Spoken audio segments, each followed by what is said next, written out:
వచ్చిన మీడియా మిత్రులందరికీ కూడా నమస్కారం. ఎందుకంటే రాజకీయాలలో మరుగున పడిపోతే ఎవరికి తెలియకుండా పోతుందనేటువంటి విషయం అందరికీ తెలుసు.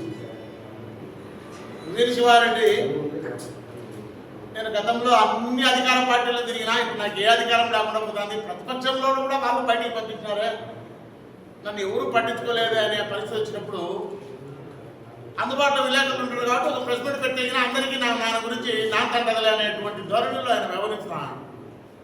అయ్యా వీరశివారెడ్డి, మీరు మాట్లాడేటప్పుడు కొంచెం ఆలోచన చేయాలి.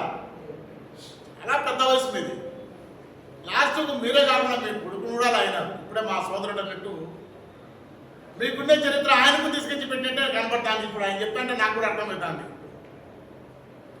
ఎస్సీ గారి భూములు రిజిస్టర్ ఎస్సీలే పడుగు బలహీన వర్గాల భూములు కూడా రిజిస్టర్ చేసుకుని డాక్యుమెంట్తో సహా చూపిస్తానంటే నిజంగా మీకెట్టుందో కానీ నాకైతే సిగ్గుందా లేదా నేను మళ్ళీ వీళ్ళ మీద మాట్లాడడానికి అనేటువంటి ఆలోచన వస్తాను. ఎక్కడికి పోతాను, ఏం జరుగుతుంది, అసలు ఏంది? గతంలో మన చరిత్ర అందరికీ తెలిసిన విషయమే కదా వీరశివారెడ్డి గారు. ఇదేమన్నా కొత్తగా ఉందా?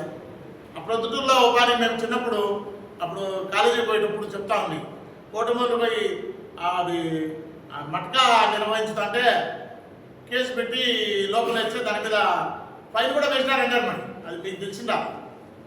మట్కా నిర్వహించే దాంట్లో మీకు స్వయాన మీ పేరుతో ఫైన్ వేసినటువంటి చరిత్ర చెప్తాంటే మేము విన్నాం. అది ఉత్తదా కాదా? డైరెక్ట్గా మీరే మళ్ళా రేపు ప్రెస్ మీట్లోకి వచ్చినప్పుడు అది చెప్పండి. లేదా నేను మట్కా నిర్వహించిన కేసులో లేను, నా మీద ఫైన్ వేయలేదు అని చెప్తారా? వాస్తవమే మీరింది అని చెప్తారా? అది మీకే వదిలేస్తారా? ఎందుకంటే అది మీకే తెలుసు. అందరూ అనుకుంటాంటే నేను విన్నా. ఓకే, రౌడీజం ఎవరిదయ్యా ఈ జిల్లాలో?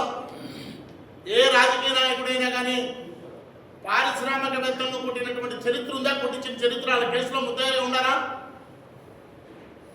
జకోటియాని సిమెంట్ ఫ్యాక్టరీ జిఎం గారిని షెకోటియాని కొట్టిన కేసులో మీరు ఉండి ఎన్ని రోజులు ఈ జిల్లాని రాష్ట్రాన్ని వదిలిపోయినారయ్యా వీరశివారెడ్డి గారు? రోజు నేను అది సహజ వనరులందరినీ దోసుకొని పోతాడు. ఎక్కడ సహజ వనరులు? ఏంది మాట్లాడతారు మీరు? మన చరిత్ర ఏంది? మనం యానించి వచ్చినాము, ఎక్కడ మాట్లాడతారు మీరు? ఇప్పుడే ఎలాగని చెప్పా, ఊళ్ళో రైతులందరినీ ముంచినామని. ఇంకొక ఆయన చెప్పాడు, మీ కొడుకు పేరుతో భూములన్నీ పెట్టుకున్నాడు, ఎస్సీలో అన్ని పాపం వాళ్ళ భూములన్నీ పెట్టుకుని 5 కోట్ల రూపాయలు దొబ్బేసినాడు, ఆమె ఎవరో దాంట్లోనే సస్పెన్షన్ అయిందని చెప్తాను. ఇప్పుడే మా మోహన్ బాబు చెప్తాడు, అయ్యా నీకు ఇప్పటికైనా అంత ఆలోచన లేకుండా మాట్లాడితే ఎట్లా అని చెప్తున్నాడు. అంటే ఎవరో చెప్పేది తెలుసుకోండి. అంటే ఎవరో చెప్పినంత వరకు మీకు పరిజ్ఞానం మీకు ఏమైనా దుబ్బేసిందాం స్వామి? ఏంటది? ఎక్కడికి పోతుంది?